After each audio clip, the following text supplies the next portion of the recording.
Vamos a tener una palabra de oración. Cariño, ¿puedes tener la palabra de oración?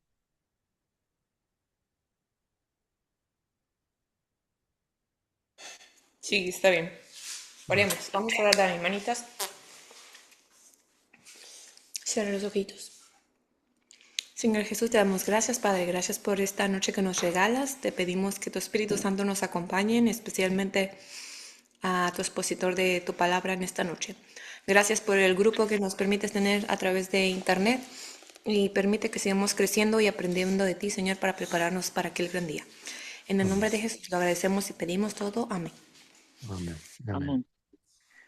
Bueno, mientras llegan los demás, les presento al hermano Ángel Ramos, que es nuestro invitado especial.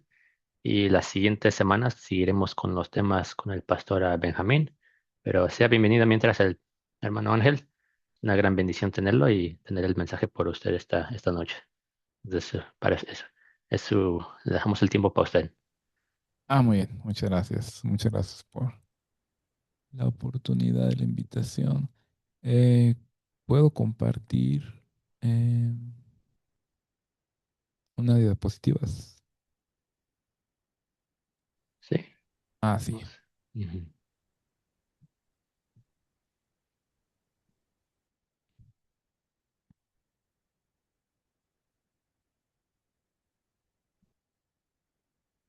Dice,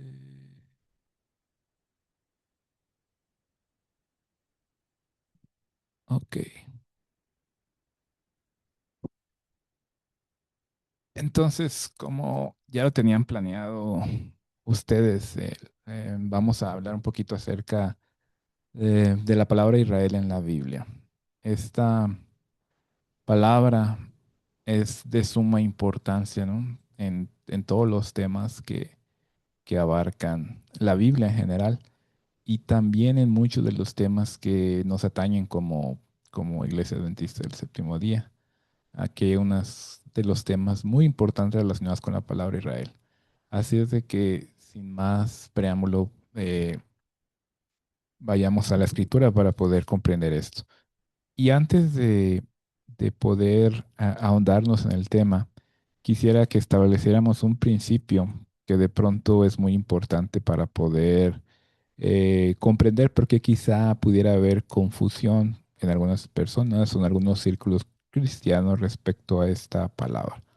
Y este principio se encuentra en 1 Corintios capítulo número 2 versículos 14 y 15. Y lo voy a leer. Yo estoy usando una Biblia de Reina Valera 60. Dice, el, pero el hombre natural no percibe las cosas que son del Espíritu de Dios, porque para él son locura, y no las puede entender, porque se han de discernir espiritualmente. En cambio, el espiritual juzga todas las cosas, pero él no es juzgado de nadie. Entonces aquí nos marca una pauta eh, que hay una comprensión de algunas personas que aún leen la Biblia, pero su comprensión es de hombre natural, no de espiritual, ¿verdad? Eh, Obviamente, el, la razón de ser de la escritura es para que tengamos una comprensión cabal y espiritual, pero algunas personas solo tienen una comprensión que le llama aquí el apóstol Pablo natural o quizá podríamos llamarle superficial, ¿verdad?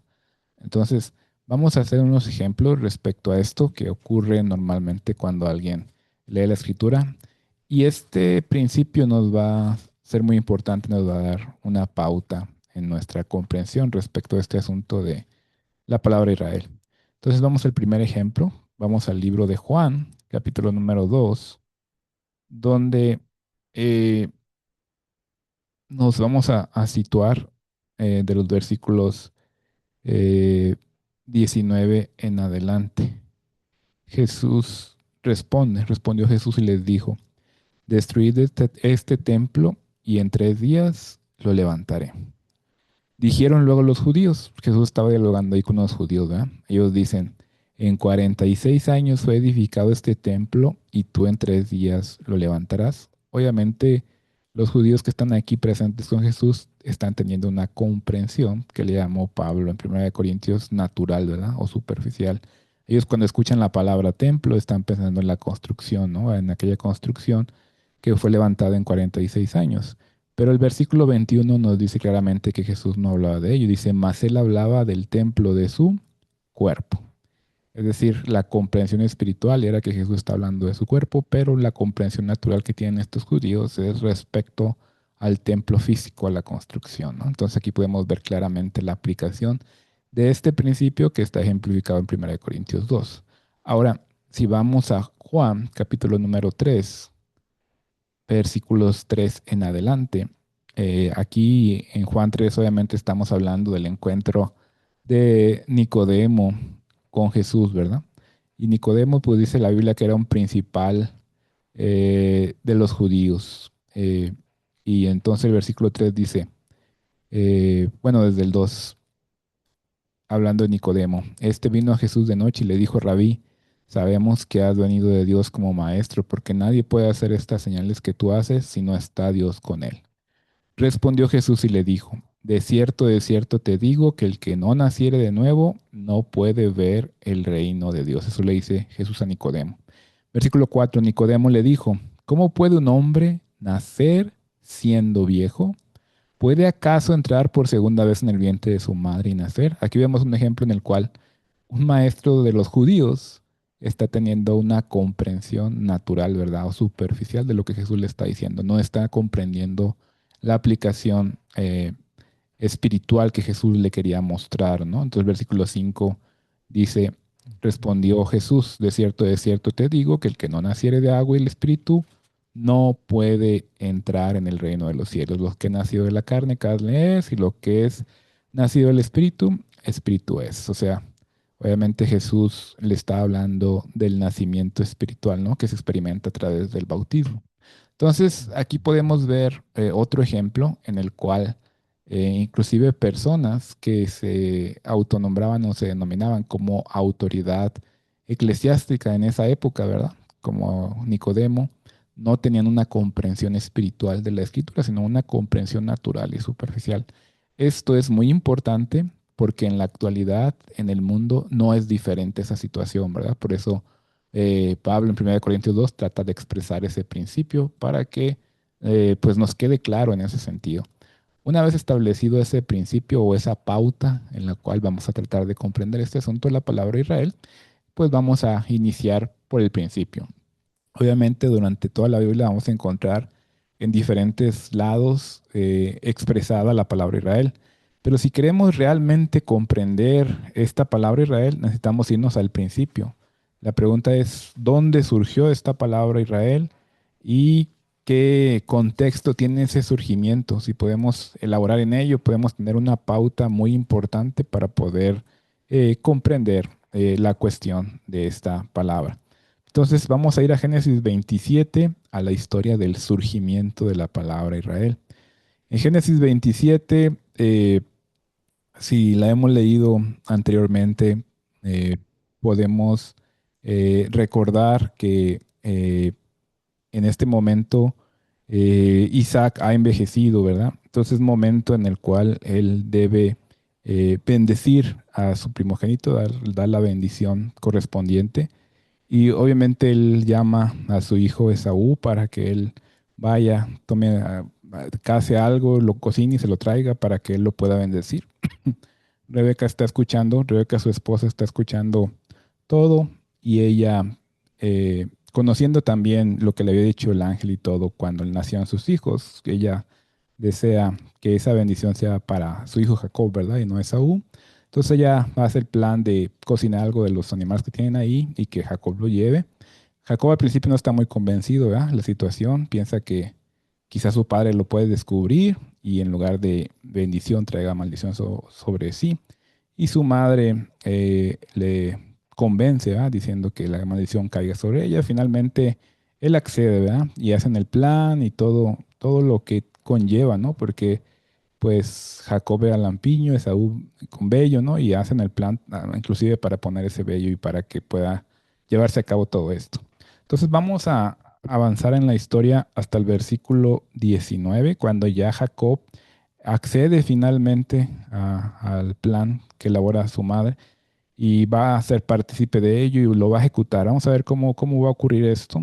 Génesis 27:19 dice, y Jacob dijo a su padre, yo soy Esaú, tu primogénito.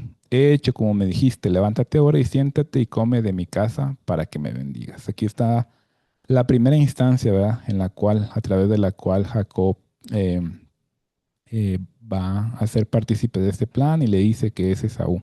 El versículo 20 dice, entonces Isaac dijo a su hijo, ¿cómo es que lo llegaste tan pronto, hijo mío? Y él respondió, porque Jehová tu Dios hizo que lo encontrase delante de mí. Una vez que empieza la mentira, empieza el engaño, pues es progresivo, ¿verdad? Ya él primero dijo que era Esaú y ahora hasta mete a Dios, ¿verdad? Y le dice que él permitió que lo encontrara rápido para acentuar todavía el engaño que está llevando a cabo con su padre, dice el versículo 21, e Isaac dijo a Jacob, acércate ahora y te palparé, hijo mío, porque si eres mi hijo Esaú o no. Y se acercó Jacob a su padre Isaac, quien le palpó y dijo, la voz es la voz de Jacob, pero las manos de Esaú. Y no le conoció, porque sus manos eran vellosas como las de Esaú, y le bendijo. Versículo 24, y dijo, ¿eres tú mi hijo Esaú? Y Jacob respondió, yo soy, ¿no? En el versículo 19 inicia el engaño, en el versículo 20 lo acentúa todavía más, y en el versículo 24 pues aparece por tercera vez insistentemente acentuando la situación. El 3 en la Biblia sabemos que es un número de énfasis, ¿no? Él está avanzando en esta situación de engaño contra su padre. Finalmente su padre Isaac accede, ¿no? Y le da la bendición correspondiente a, a la primogenitura, ¿no?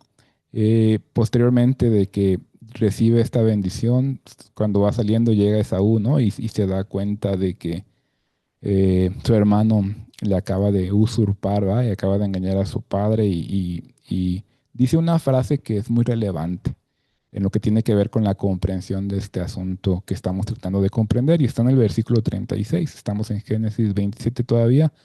Versículo 36, y Esaú respondió, bien llamaron su nombre Jacob. Una vez que ha sido evidente lo que está pasando, él hace alusión al significado del nombre de su hermano, ¿verdad? Obviamente porque para la época y para la situación bíblica sabemos que los nombres eran relevantes y eran normalmente un reflejo del carácter de la persona que lo poseía. En este caso, la palabra Jacob hace referencia a engañador o usurpador, ¿no?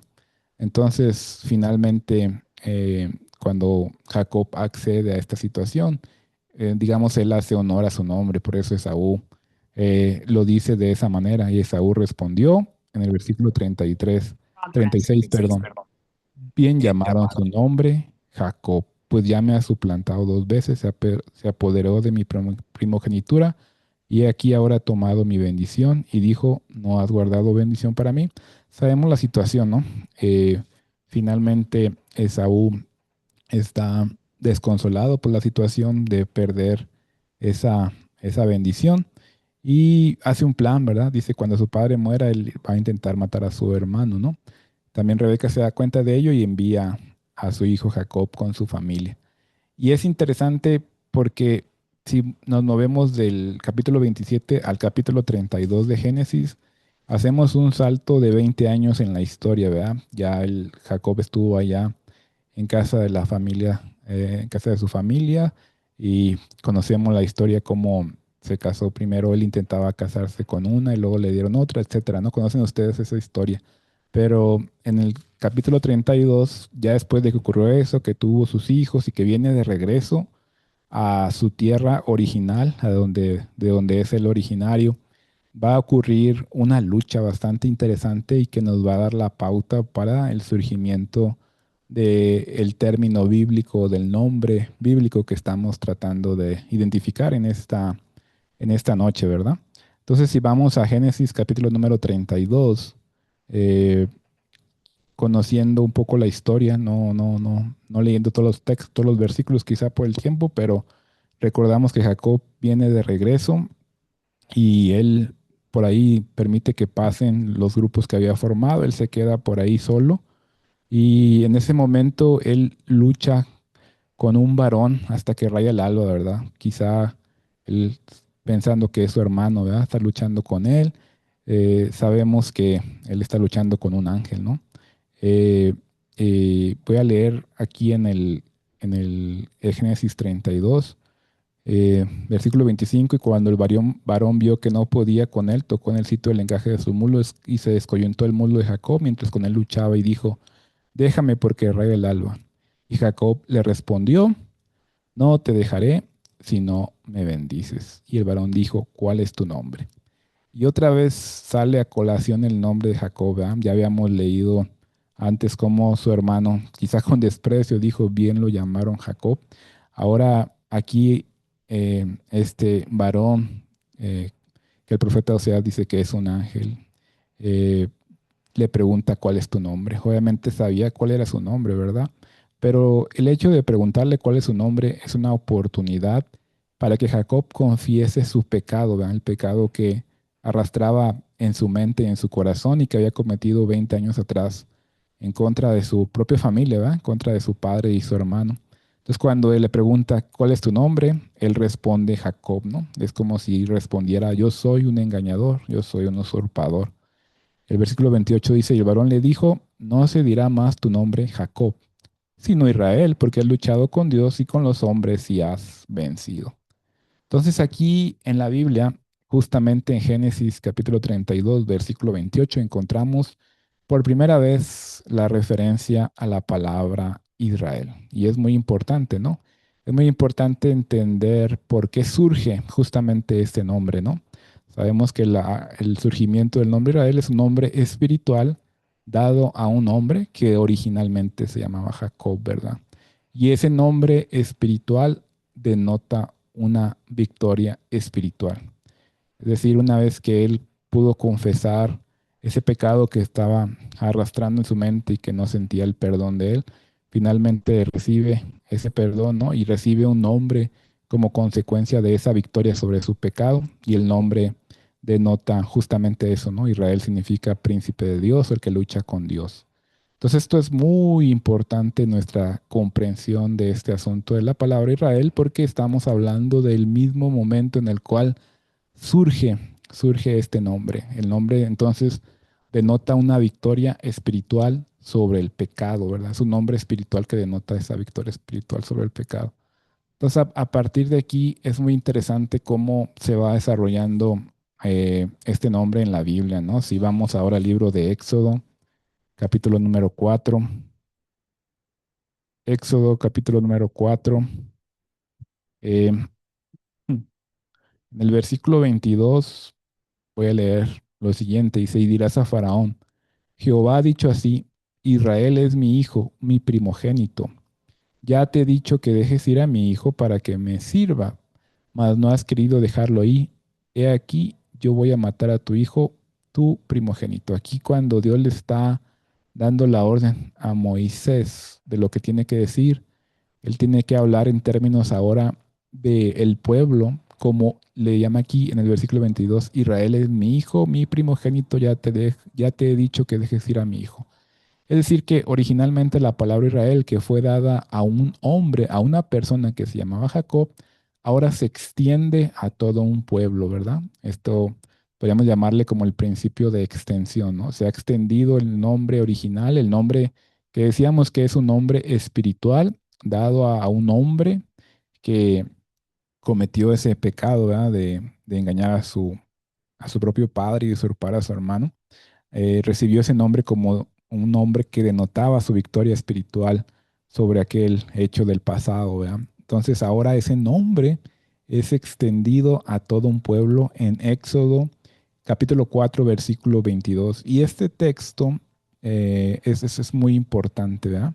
Aquí dice, Israel es mi hijo, mi primogénito, ya te he dicho que dejes ir a mi hijo. Ahora se está extendiendo ese nombre. Y a partir de aquí es que nosotros conocemos el hecho de ese nombre Israel dado a un pueblo en lugar de a un solo hombre, ¿verdad? Entonces aquí, a partir de aquí en adelante se usa de esa manera. Entonces este texto es muy importante y va muy de la mano en conexión con lo que dice el profeta Oseas. Si vamos ahora a nuestras Biblias y buscamos en el libro de Oseas, en el capítulo número 11, Voy a leer el versículo número 1, Oseas 11:1. Dice lo siguiente: Cuando Israel era muchacho, yo lo amé, y de Egipto llamé a mi hijo. Entonces aquí está haciendo, es interesante, está haciendo referencia en su contexto original al pueblo de Israel, ¿no? Que está siendo llamado a salir de Egipto, tal cual lo leímos en Éxodo 4. En su contexto original esa era la situación. Ahora, como decíamos al principio, el nombre Israel denota un pueblo victorioso, victorioso sobre el pecado. Es un nombre espiritual que se le da a un pueblo que vence. ¿Será que este pueblo al cual Dios le llamó de esa manera Israel fue victorioso sobre su pecado? El versículo 2, ahí mismo, en Oseas 11:1, que estábamos en el 1, leímos el 1. Si leemos el 2, dice: Cuanto más yo los llamaba, tanto más se alejaban de mí. A los Baales sacrificaban y a los ídolos ofrecían sahumerios. Tristemente, la situación que nos denota el profeta Oseas es que Dios llama a ese pueblo Israel queriendo que ese pueblo sea victorioso sobre su pecado, que cumpla las prerrogativas del nombre Israel, cumpla o que tenga el carácter del sentido, del significado del nombre Israel. Eso es realmente lo que Dios deseaba de su pueblo. Pero el versículo 2 nos dice que la realidad no fue así como sucedió, ¿no? Entonces, como no sucedió de esa manera, va a ocurrir algo muy importante en el desarrollo de este nombre Israel, en el desarrollo de la historia bíblica, que nos va a ayudar a comprender cabalmente este asunto. Si tenemos este pasaje que acabamos de leer, Oseas 11:1, en mente, vamos ahora a buscar en Mateo capítulo número 2. En Mateo capítulo 2 va a ocurrir algo por demás interesante respecto a este asunto de- del pueblo de Dios, el pueblo de Israel y la palabra Israel. En Mateo capítulo número 2 voy a leer desde el versículo número 13. Es también una historia bíblica bastante conocida, ¿verdad? Cuando aquellos sabios de Oriente van siguiendo la estrella con la intención de encontrarse con el nacimiento de Jesús y darle estos presentes que conocemos. Cuando ellos pasan por la presencia de aquel rey político de aquel momento de Herodes, ¿verdad? Y que les hace saber todo, que le hacen saber todo esto a Herodes y que él pues se siente preocupado por el nacimiento del rey, del verdadero rey, ¿verdad? Cuando Herodes se da cuenta que no le avisaron dónde había nacido el rey, él da este decreto de la matanza de los niños, ¿verdad? Y esto es lo que nos está mostrando Mateo capítulo número 2. Entonces voy a leer a partir del versículo 13, dice: Después que partieron ellos, he aquí un ángel del Señor apareció en sueños a José y dijo: Levántate y toma al niño y a su madre y huye a Egipto y permanece allá hasta que yo te diga, porque acontecerá que Herodes buscará al niño para matarlo. Y él despertando tomó de noche al niño y a su madre y se fue a Egipto. Y estuvo allá hasta la muerte de Herodes, para que se cumpliese lo que dijo el Señor por medio del profeta cuando dijo: De Egipto llamé a mi hijo. Y esto es muy importante, ¿verdad? Nosotros sabemos que cuando la Biblia dice o hace referencia, por ejemplo, en este caso dice lo que dijo el Señor por medio del profeta, la pregunta inmediata sería: ¿qué profeta? ¿Verdad? Nosotros sabemos la respuesta porque ya acabamos de leer anteriormente ese pasaje y el profeta es el profeta Oseas que escribió respecto a este asunto, ¿no? En sus Biblias ahí también pueden encontrar la referencia como Oseas 11:1. Entonces, Oseas 11:1, que ya lo leímos anteriormente, originalmente es un pasaje que se estaba aplicando en su contexto original al pueblo de Israel. Ese pueblo que no cumplió con las prerrogativas del nombre Israel, sino que a los Baales ofrecían sacrificios, ¿no? Todo lo que dice el versículo 2 del mismo Oseas 11:1. En su contexto original era aplicado a ese pueblo. Pero aquí Mateo, capítulo número 2 versículo 15 está tomando ese mismo pasaje y ahora se lo está aplicando a Jesús.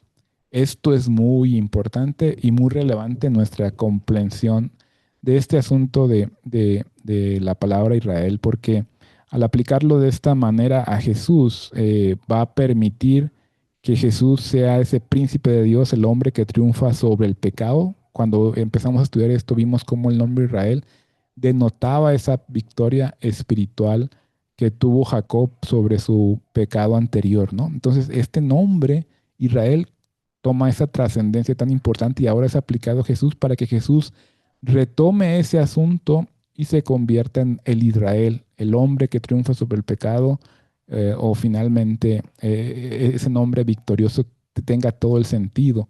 Ahora, ese principio que ocurrió cuando leímos Éxodo capítulo número 4, si lo recuerdan, en el cual el nombre que era solamente sobre un hombre que se llamaba Jacob y se le dio ese nombre, se extendió a todo un pueblo.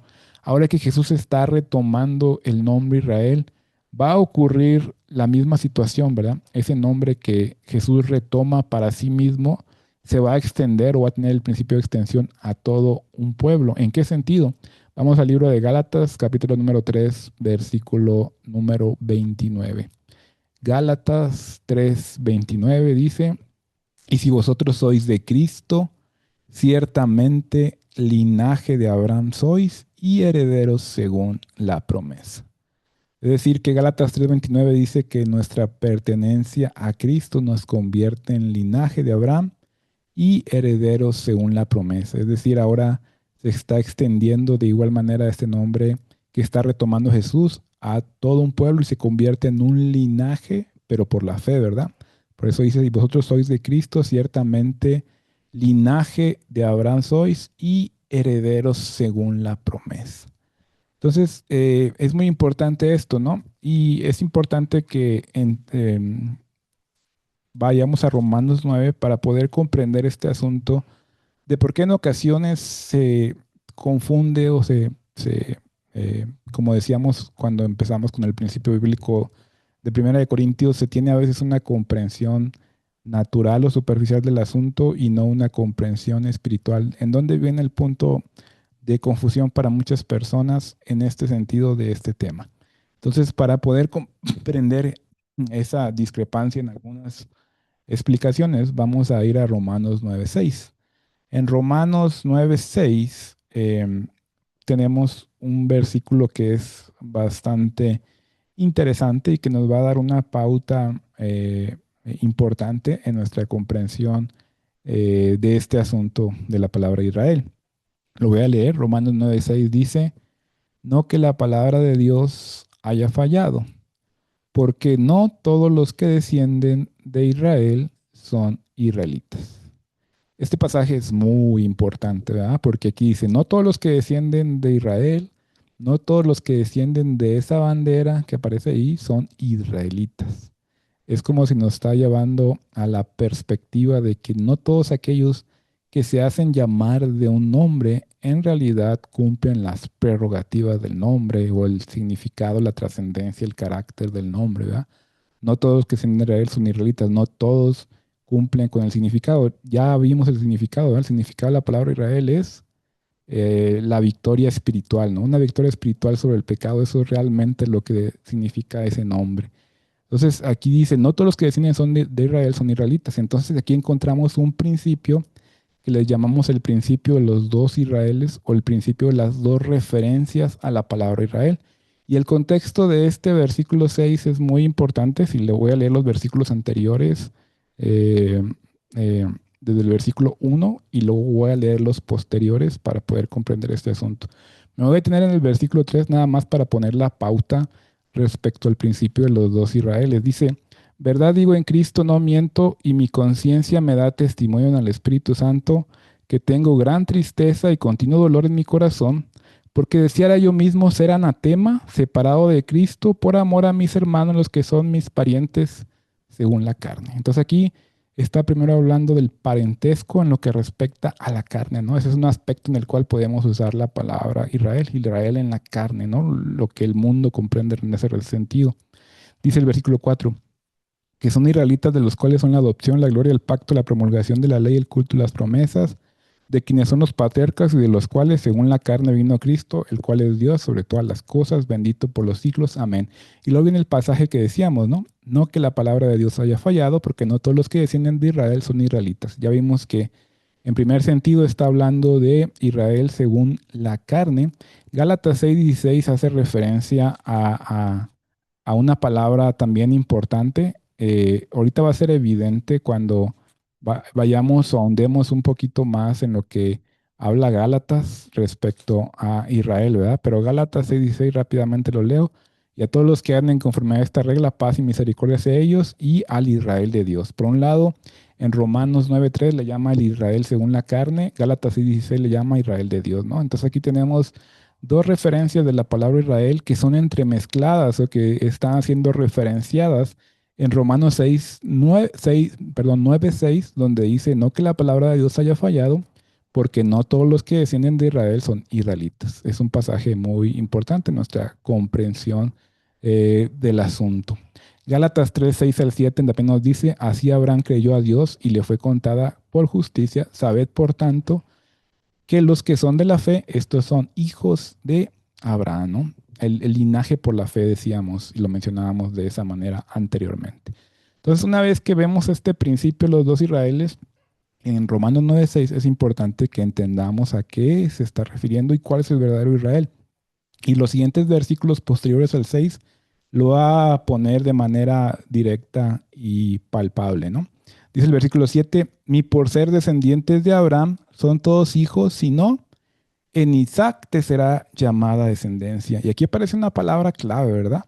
Porque dice, no todos los que son descendientes de Abraham son todos hijos, sino ¿quiénes? En Isaac te será llamada descendencia. Entonces, la palabra clave aquí es Isaac, ¿no? Es como si la Biblia dijera, ve a estudiar la historia de Abraham y ve a estudiar el nacimiento de Isaac para que puedas comprender dónde están los verdaderos hijos de Dios o el verdadero pueblo de Israel, ¿no? Dice el versículo 8, voy a seguir leyendo, esto es, no los que son hijos según la carne son los hijos de Dios. Otra vez es como si el versículo 8 recalcara lo que dijo el versículo 6. No, no es una cuestión de la carne, no es una cuestión de la sangre, sino los que son hijos según la promesa son contados como descendiente. En el versículo 7 mencionó la palabra Isaac para hacer referencia a la descendencia. En el versículo 8 utiliza la palabra promesa, que es también muy importante y que de hecho nosotros como lectores de la Biblia sabemos que Isaac es el hijo de la promesa, ¿no? O sea, no es casualidad, sino causalidad. Aquí lo que nos está tratando de poder que podamos comprender a través de la palabra de Dios. Son los hijos según la promesa que son contados como descendientes, porque la palabra de la promesa es esta, por este tiempo vendré y Sara tendrá un hijo. Es decir que Romanos 9, del 7 en adelante, nos dice que para poder encontrar al Israel y para poder encontrar a la descendencia de Dios, lo podemos encontrar a través de la historia del nacimiento de Isaac y ver cómo es que nació Isaac. Pudiéramos ir al libro de Génesis, ¿verdad? Donde se habla acerca de ello, pero también en Romanos capítulo número 4 habla algo acerca de ello, ¿no? Está hablando de la historia de Abraham y en ese sentido va a describir cómo era su vida, ¿no? Obviamente Abraham pasó por varias etapas de su vida, ¿no? Pero aquí está hablando cuando ya está entrado en años, ¿verdad? Ya tiene 100 años y su esposa 90 y es la situación del nacimiento de Isaac, ¿no? Voy a leer por brevedad Romanos 4, versículo 18 en adelante. Dice, él creyó esperanza contra esperanza para llegar a ser padre de muchas gentes, conforme a lo que se le había dicho, así será tu descendencia. Versículo 19. Y no se debilitó en la fe al considerar su cuerpo, que estaba ya como muerto, siendo de casi 100 años, o la esterilidad de la matriz de Sara. Tampoco dudó por incredulidad de la promesa de Dios. Otra vez aparece la palabra promesa, ¿verdad? Mencionaba Romanos 9:8. Dice, sino que se fortaleció en fe, dando gloria a Dios, plenamente convencido de que era también poderoso para hacer todo lo que había prometido. Otra vez la palabra promesa, ¿no? Por lo cual también su fe fue contada por justicia. Y no solamente con respecto a él se escribió que le fue contada, sino que también con respecto a nosotros, a quienes ha de ser contada, esto es, a los que creemos en el que le levantó de los muertos a Jesús, Señor nuestro, el cual fue entregado por nuestras transgresiones y resucitado para nuestra justificación. Entonces, si recordamos estos pasajes respecto a la historia del nacimiento de Isaac, sabemos que el nacimiento de Isaac fue completamente sobrenatural, o sea, no había una explicación científica, no era posible ese nacimiento sino a través de la fe, ¿verdad? Por eso se tenía que acentuar la situación de la edad de Abraham, que ya estaba casi como muerto, dice la Biblia, y también la edad avanzada de su esposa, más el hecho de que era estéril, ¿no? Por eso a Isaac se le llama el hijo de la promesa, porque la única posibilidad que existía de que naciera era a través de la fe y a través del poder de Dios y a través de el cumplimiento de una promesa. Por eso es muy importante que cuando Romanos 9 habla acerca de este surgimiento de este pueblo de Dios y para que podamos hacer distinción entre los dos Israeles que aparecen en Romanos 9:6 es que lo hagamos a través de la comprensión de esa fe y de esa promesa y de esa forma sobrenatural que ocurre este nacimiento. El libro de Gálatas lo explica también de manera contundente, diría yo. De manera contundente, Gálatas nos va a explicar esta cuestión y este asunto. Si vamos al libro de Gálatas, capítulo número 4, voy a leer a partir del versículo número 22 y Gálatas 4:22 hace esa distinción específica y cómo desentraña toda la confusión que hay en nuestros días respecto a este asunto, porque algunas personas comprenden naturalmente, superficialmente, en lugar de espiritualmente, ¿no? Como decíamos en el principio expresado cuando iniciamos este estudio. Entonces, Gálatas 4:22 dice, porque está escrito que Abraham tuvo dos hijos, uno de la esclava y el otro de la libre. Es muy importante cómo empieza la explicación, ¿verdad? Uno le llama de la esclava, haciendo referencia sí a la situación del primer nacimiento, pero también tiene una trascendencia el nombre. Más adelante lo vamos a recordar. Pero dice, uno de la esclava, el otro de la libre. Versículo 23, pero el de la esclava nació según la carne. Otra vez, ya habíamos visto cómo en Romanos capítulo 9, primero hablaba de un Israel según la carne, pero también más adelante, posterior a Romanos 9:6, habla del surgimiento del pueblo como surgiendo de la promesa, ¿no? Por eso Gálatas capítulo 4, versículo 23 dice, pero el de la esclava nació según la carne, más el de la libre por la promesa. Versículo 24, lo cual es una alegoría, pues esas mujeres son los dos pactos. Y aquí nos adentra en un tema todavía que a mí me fascina mucho, ¿no? Como el tema de los dos pactos, pero aquí lo toca así de esa manera. Dice, lo cual es una alegoría, pues estas mujeres son los dos pactos. El uno proviene del monte Sinaí, el cual da hijos para esclavitud. Este es Agar. Y luego versículo 25 dice, porque Agar es el monte Sinaí en Arabia. O sea, nos lleva al Medio Oriente, ¿verdad? Es lo que nos está dirigiendo ahorita esta parte de la historia, ¿no? Agar es el monte Sinaí en Arabia y corresponde a la Jerusalén actual. ¿Qué pasa con ella? Pues esta, junto con sus hijos, está en esclavitud. Es decir, que esa descendencia se puede trazar a Ismael, ¿verdad? En ese sentido, como lo está explicando aquí. Luego dice, mas la Jerusalén de arriba, la cual es madre de todos, es libre, porque está escrito, regocíjate, oh estéril, tú que no das a luz, prorrumpe en júbilo y clama, tú que no tienes dolores de parto, porque más son los dolores de la desolada que de la que tiene marido. Así que hermanos, nosotros como Isaac somos hijos de la promesa. Entonces aquí está haciendo distinción muy clara, ¿no? Por un lado está hablando de la Jerusalén que está allá en Medio Oriente, esa dice que está en esclavitud y la traza en su descendencia a Ismael, ¿verdad?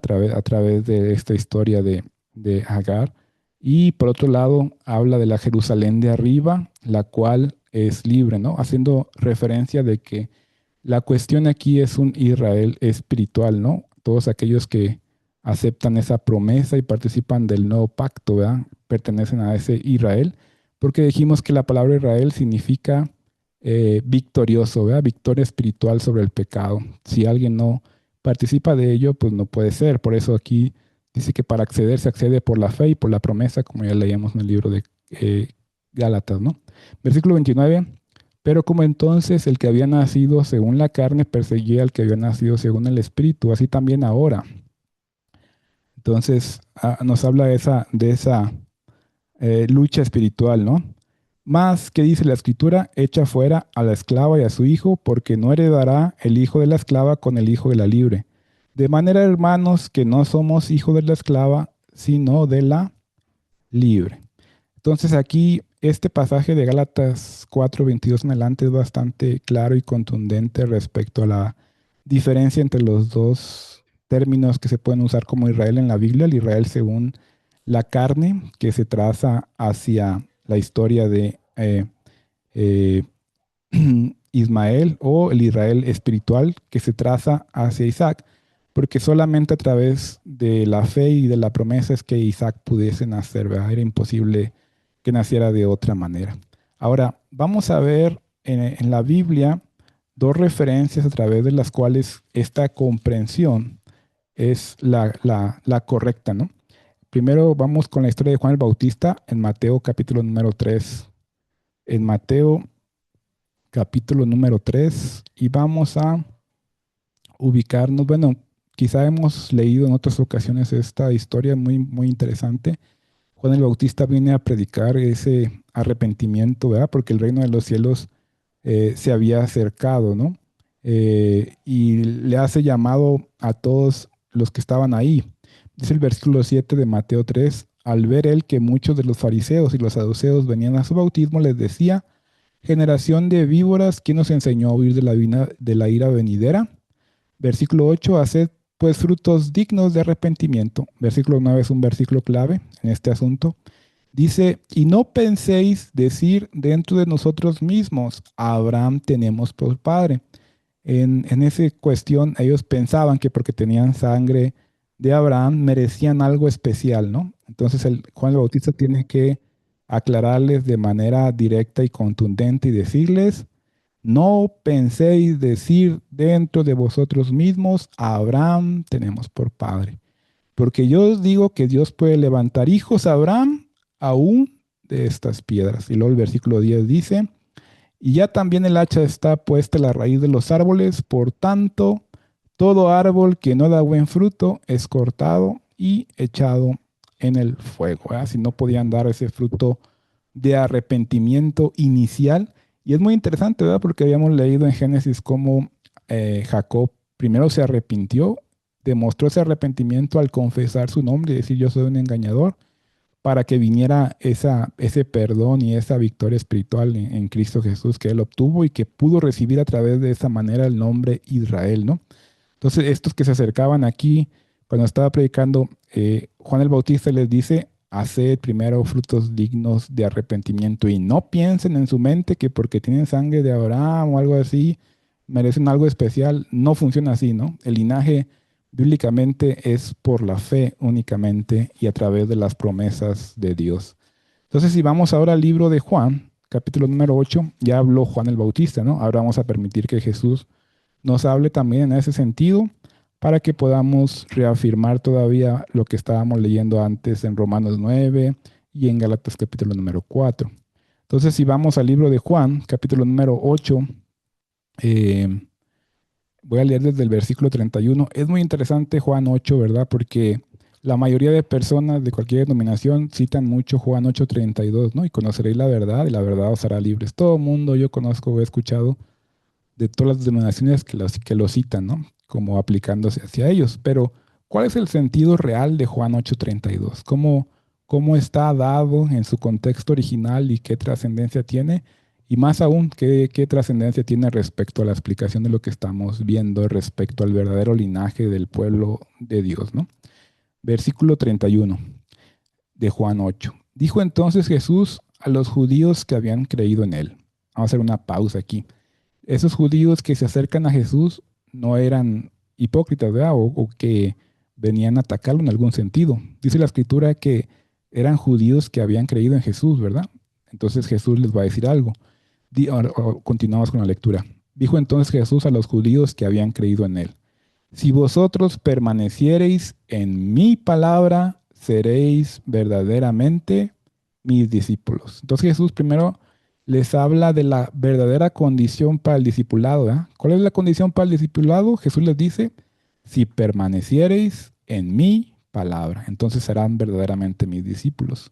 La permanencia en la palabra es la condición para el discipulado, no otra cosa, ¿verdad? Entonces viene el pasaje famoso, ¿verdad? Versículo 32. Y conoceréis la verdad, y la verdad os hará libres. Cuando nosotros leemos la Biblia y somos sinceros, quizá la pregunta inmediata que haríamos es, ¿libres de qué? Esa sería la pregunta, ¿verdad? Porque dice, y conoceréis la verdad, y la verdad os hará libre.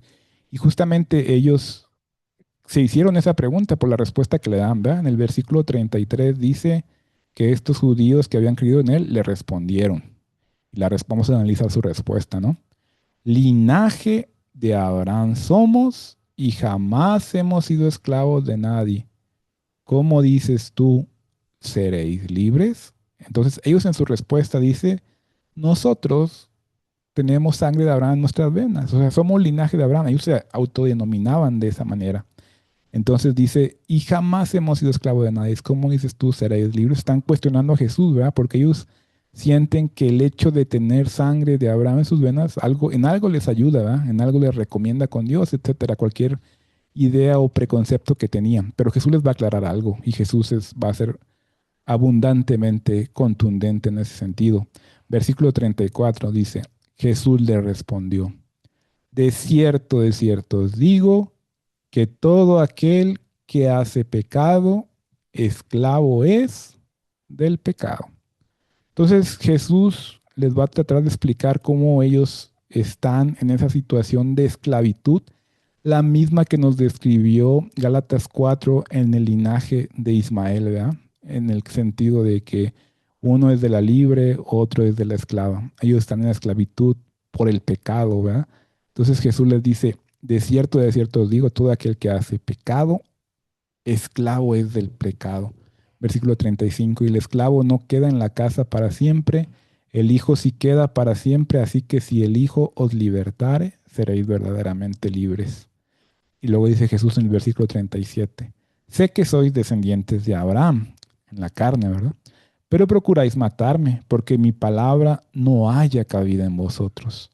Yo hablo lo que he visto acerca del Padre y vosotros hacéis lo que habéis oído acerca de vuestro Padre. Respondieron y le dijeron, nuestro Padre es Abraham. O sea, ellos tienen toda su confianza en el asunto de su sangre y de su carne. En eso confiaban ellos, pero Jesús les quiere aclarar esto para que ellos puedan darse cuenta de su situación y puedan salir de ahí, ¿verdad? Obviamente el objetivo es redentor, pero ellos están aferrados a sus preconceptos, así como el mundo actual está aferrado a preconceptos respecto a la palabra de Israel, pura comprensión natural o superficial del asunto, y con eso quieren justificar todo. Jesús les va a aclarar. Jesús les dijo, si fuerais hijos de Abraham, las obras de Abraham haríais. Es decir, si realmente fueran hijos legítimos de Abraham en el sentido de la fe y de las promesas, ustedes se comportarían de acuerdo a ello, ¿no? Porque decíamos, la palabra Israel es una palabra espiritual que denota una victoria espiritual sobre el pecado. No se puede tener esa palabra como adjetivo si no se vive de esa manera, ¿verdad? No, si no se vive por la fe. Dice en versículo 40, pero ahora procuráis matarme a mí, hombre que os he hablado la verdad, el cual he oído de Dios, no hizo esto Abraham. Y luego dice el versículo 41, vosotros hacéis las obras de vuestro padre. Entonces cuando alguien, así como en la actualidad, cuando alguien se encuentra acorralado respecto a una situación o aclarar un punto, una discusión, generalmente cuando ya no puedes dar argumentos, lo que haces es irte en contra de la persona en lugar de argumentar respecto al tema, ¿verdad? Y esto es lo que van a hacer estos judíos. Dice, entonces le dijeron, nosotros no somos nacidos de fornicación, un padre tenemos que es Dios, aludiendo al hecho de que Jesús no sabían cómo había nacido, ¿verdad? En el sentido de que María se encontró que había concebido y ellos le acusan, o sea, se van contra la persona, le dicen, nosotros no somos nacidos de fornicación, creyéndose mejores que Jesús en ese sentido, ¿no? Están atacando ya a la persona porque no saben defender con argumentos lo que Jesús le está diciendo claramente. Versículo 42. Jesús entonces les dijo, si vuestro Padre fuese Dios, ciertamente me amaríais, porque yo de Dios he salido y he venido, pues no he venido de mí mismo, sino del que me envió. ¿Por qué no entendéis mi lenguaje? ¿Por qué no podéis escuchar mi palabra? Y Jesús en el versículo 44 es claro y contundente para que ellos puedan entender claramente la situación. Dice, vosotros sois de vuestro padre el diablo, y los deseos de vuestro padre queréis hacer. Él ha sido homicida desde el principio y no ha permanecido en la verdad, porque no hay verdad en él. Cuando habla mentira, de suyo habla, porque es mentiroso y padre de mentira. Y a mí, porque digo la verdad, no me creéis. Entonces Jesús les dice muy claramente cuál es el linaje de ellos. Ellos aseguran tener sangre de Abraham y con eso piensan obtener todo, pero Jesús les dice, el linaje de ustedes, por la vida que llevan, se traza hacia el diablo, ¿verdad? Porque esto es cuestión de la experiencia espiritual. Su experiencia espiritual era de homicidio, de querer matar a Jesús, de querer matar a sus vecinos, etcétera, ¿no? Ese tipo de actitud denota un linaje hacia el diablo, hacia Satanás, no hacia el pueblo de Dios, ¿no? Entonces Jesús en estos pequeños versículos que leímos, en los pocos versículos que leímos, de Juan 8, del 31 al 44, él aclara muchas de las confusiones que tiene el mundo cristiano actual respecto a este tema, ¿verdad? Porque deja muy en claro que no es una cuestión sanguínea o de carne lo que denota la pertenencia al verdadero Israel, al Israel espiritual, sino es una cuestión de convicción y de conversión, ¿verdad? De haber abandonado por la fe en Cristo Jesús el pecado y ser ese pueblo victorioso, ¿verdad? Porque a partir de que Jesús toma este nombre Israel, le da todo el sentido completo a la palabra, retoma su verdadero significado, como leíamos en el libro de Génesis, y entonces toma el sentido completo. Ahora, hay un versículo en el libro de Romanos capítulo 11, versículo 1, que normalmente se usa como un pasaje para decir que Dios no ha desechado a un país, ¿no? Como tal, aunque Gálatas 4 sea abundantemente claro en el sentido de la separación que hace entre la Jerusalén actual y la Jerusalén de arriba y todas estas cuestiones, aún así algunos usan Romanos 11.1 para decir que Dios no ha desechado como tal a un país, ¿no? O algo así. Vamos a leerlo, nada más para aclarar esto y que no quede este pasaje como ausente de la explicación completa que hoy hemos tenido respecto a la palabra Israel, ¿no? Romanos 11.1 dice, digo pues, ¿ha desechado Dios a su pueblo? Dice la respuesta, en ninguna manera, porque también yo soy israelita de la descendencia de Abraham, de la tribu de Benjamín. Y algunos dicen, ahí está, ya ves, no, no es como tú dices, aunque ya he leído muchos pasajes, este versículo dice esto de esta manera, ¿no? Pero como nosotros sabemos, ¿verdad? Texto sin contexto, pues es un pretexto, en realidad tenemos que leer el contexto para poder comprender este pasaje también es bastante claro. Continuamos leyendo, ya leímos el versículo 1, vamos a leer el versículo 2. No ha desechado Dios a su pueblo, al cual desde antes conoció. ¿O no sabéis que dice de Elías la escritura cómo invoca a Dios contra Israel diciendo, Señor, a tus profetas han dado muerte y a tus altares han derribado y solo yo he quedado y procuran matarme? Pero ¿qué le dice la divina respuesta? Me he reservado 7,000 hombres que no han doblado la rodilla delante de Baal, ¿no? Es muy interesante cómo cuando está explicando esta parte, ¿verdad? Lo lleva justo a la historia de Elías, ¿verdad?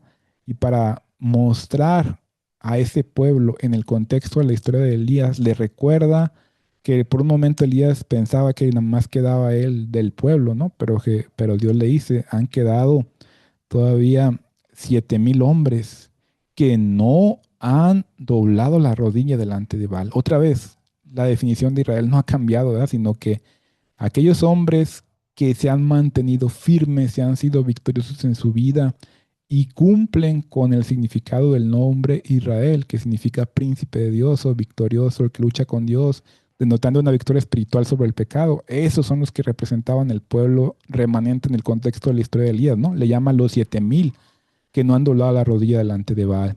Y luego dice el versículo 5, que es bastante claro respecto al versículo 1.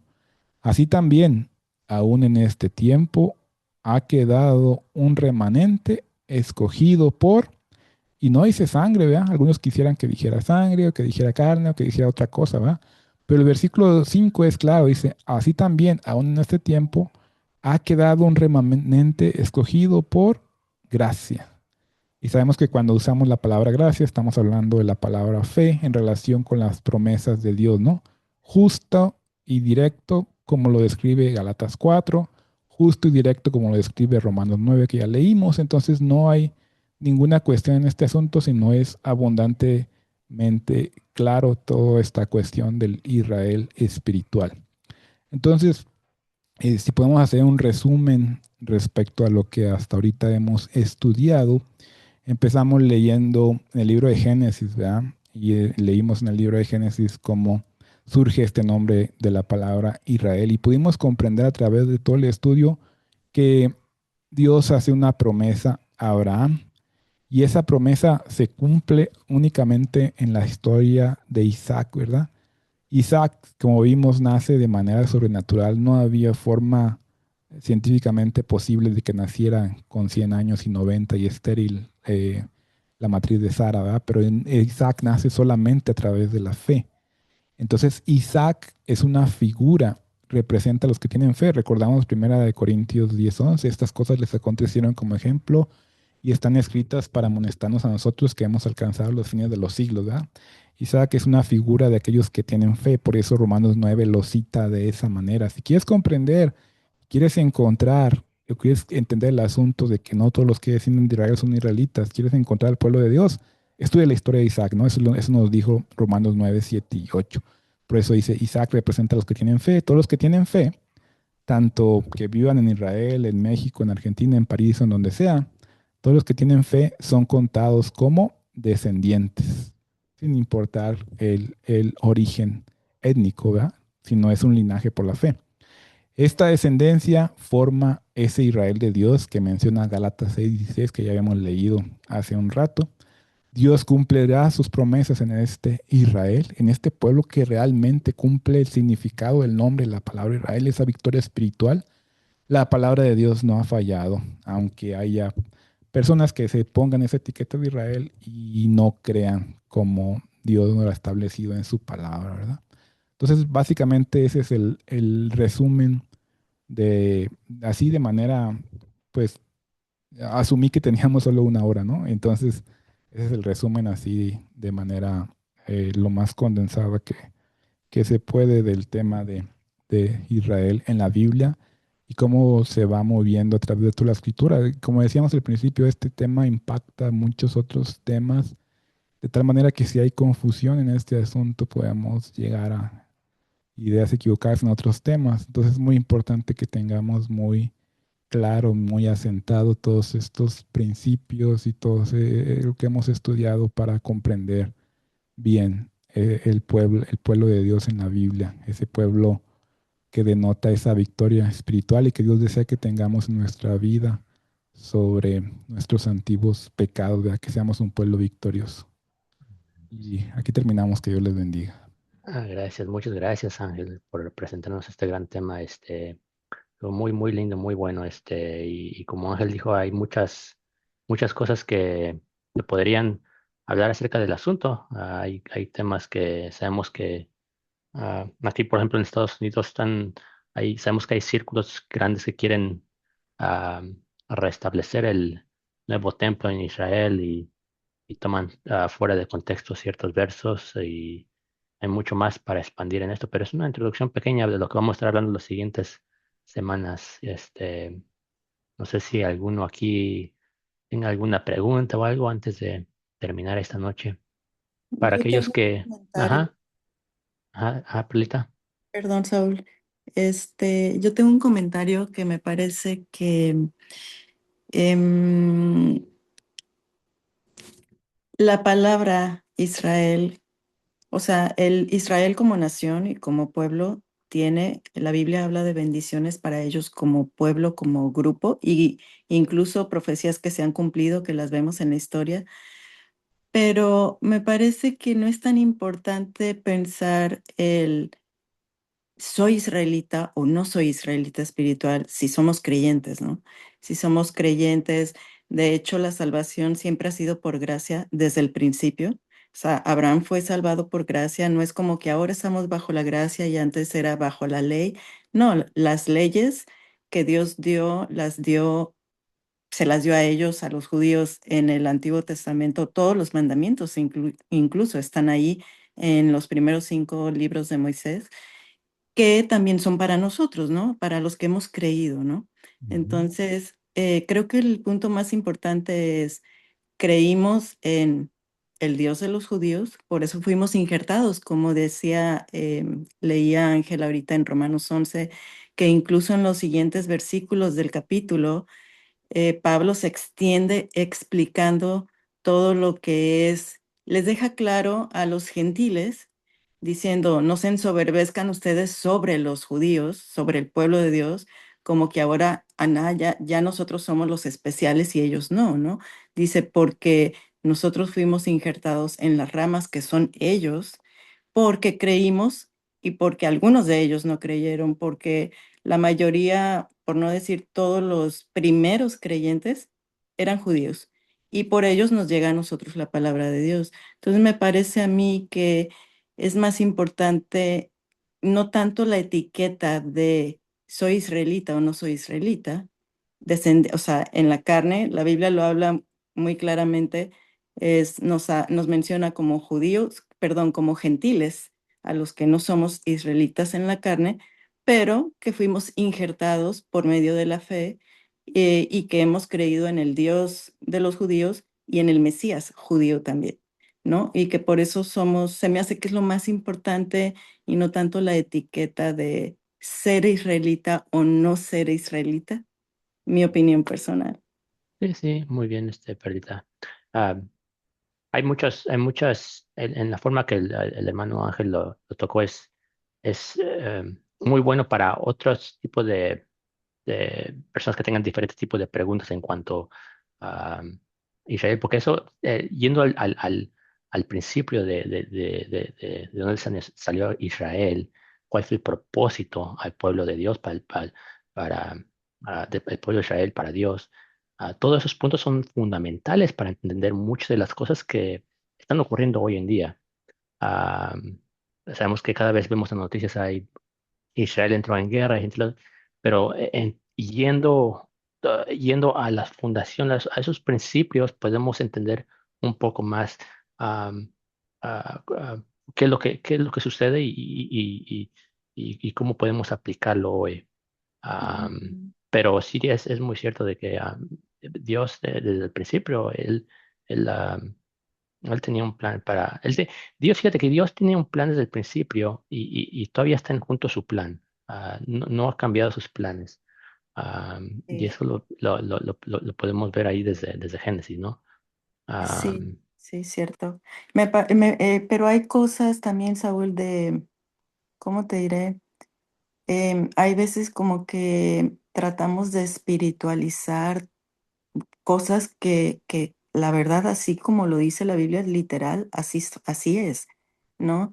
Entonces, sí, todos los que somos creyentes somos parte del pueblo de Dios, pero hay cosas que la Biblia habla de Israel como nación, que ahí sí no nos compete. Hay profecías que son para ellos como grupo, como nación, o profecías, por ejemplo, del tiempo del fin, que van a ser alrededor de aquel lado del mundo, ¿no? O sea, ahí donde se encuentran, ¿no? Ellos. eso lo hemos estado tocando con el pastor Benjamín acerca Ajá. por ejemplo, el Armagedón, la Nueva Jerusalén.